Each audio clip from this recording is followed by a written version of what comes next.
Bienvenue à la présentation du cours de méthodologie, le mind mapping. Vous avez vu le prospectus qui vous a été remis. Je pense que certains d'entre vous doivent se demander qu'est-ce que c'est que le mind mapping, quel est l'intérêt de savoir utiliser le mind mapping et qu'est-ce que ça peut m'apporter. D'où cette courte présentation. Je vais commencer par une petite introduction et là, je vais vous parler en utilisant d'ailleurs un logiciel de mind mapping, comme ça explicite un petit peu plus mon propos. Quelle est la situation? Moi, j'ai toujours eu beaucoup de difficultés à organiser mes idées, à prendre des notes, à écrire des documents et en faire la synthèse, produire des rapports. J'ai eu beaucoup de chance. Dans les années 90, l'entreprise pour qui je travaillais, le numéro 2 de l'informatique à l'époque, société américaine, nous a proposé de suivre une formation sur le mind mapping, technique qui a été développée par un psychologue anglais, Tony Buzan, de renommée mondiale, à tel point que la BBC produit des émissions sur le mind mapping et c'est utilisé dans les écoles depuis très longtemps. Donc, la problématique, c'est quoi? Comment mieux prendre des notes? Comment mieux organiser ses idées? Comment les partager avec d'autres? Comment mieux apprendre?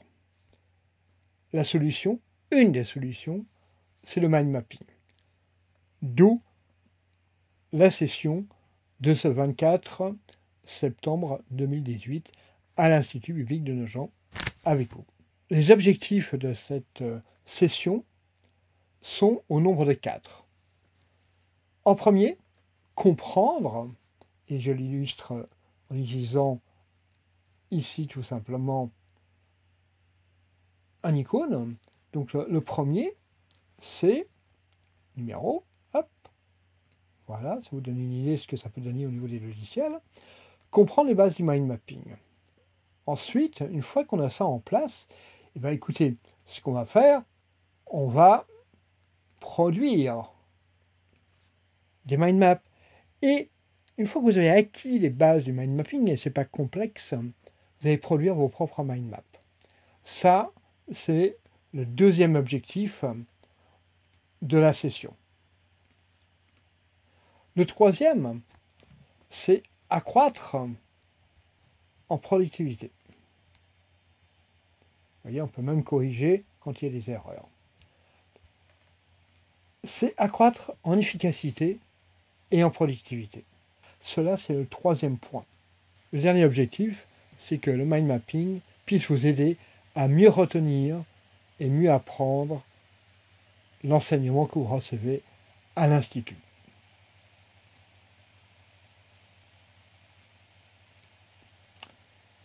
Je réduis un petit peu, voilà, hop. Et passons maintenant au contenu. Qu'allons-nous voir? Nous allons commencer par la définition du mind mapping. Je vais revenir un petit peu sur les origines du mind mapping et comment ça a évolué, parce que c'est important. Et nous allons parler d'exemples. Je vais vous donner des exemples concrets que j'ai développés pour la production de documents, pour la gestion de projets, pour illustrer les présentations.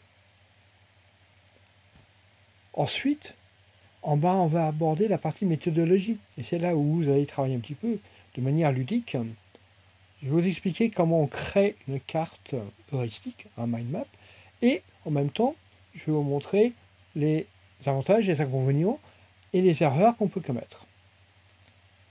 Pour vous donner la possibilité de créer vos propres mind maps, et c'est ce qu'on va faire, chacun d'entre vous, vous allez travailler sur le sujet de votre choix, et c'est pour ça qu'il est important de suivre un atelier comme celui-ci. Effectivement, vous pouvez aller sur le net et trouver plein d'informations sur comment faire les mind maps, acheter des livres, mais sous forme d'atelier, ça nous permet d'échanger. Et ça, c'est vraiment important.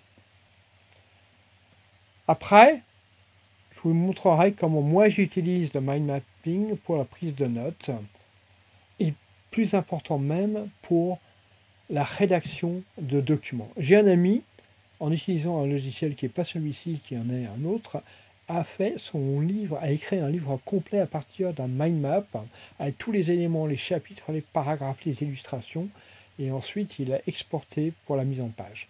Je vous montrerai comment on peut faire. Certains logiciels de mind mapping permettent de réaliser de la gestion de projets. Bien. C'est peut-être pas très utile pour vous pour l'instant, mais plus tard dans votre carrière, ça peut l'être. Autant que vous sachiez que c'est possible de le faire. Et finalement, je vous montrerai deux exemples de logiciels de mind mapping. Celui-ci que je suis en train d'utiliser, qui est celui de Tony Buzan, et un autre qui est en libre accès par Internet. Je réduis un petit peu pour pas que tout soit confus. Et juste pour finir, le comment.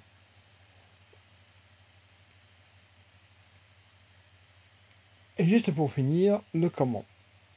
Présentation, un peu de théorie, mais beaucoup de pratique. Voilà comment va se décliner notre temps ensemble sur le mind mapping. Je vous demanderai de m'envoyer un email pour me confirmer votre inscription pour que je puisse savoir combien de personnes on va être. Je vous dis donc à lundi 24 septembre, 8 h du matin, à l'Institut biblique à Nogent. À bientôt!